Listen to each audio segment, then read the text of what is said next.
ব্যস্ততার ভিড়ে আমরা অনেকেই হয়তো বইয়ের পাতা উল্টানোর সেই চেনা আনন্দটা ভুলে গিয়েছি, কিন্তু এই হারিয়ে যাওয়া অনুভূতিটাই এক নিমিষেই ফিরিয়ে দিতে পারে রাজশাহীর এই বাতিঘর।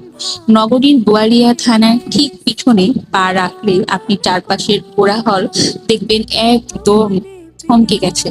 এখানে হাজারো বইয়ের গন্ধের মাঝে নিজের মতো করে একটা কোণ খুঁজে নেওয়া যায়।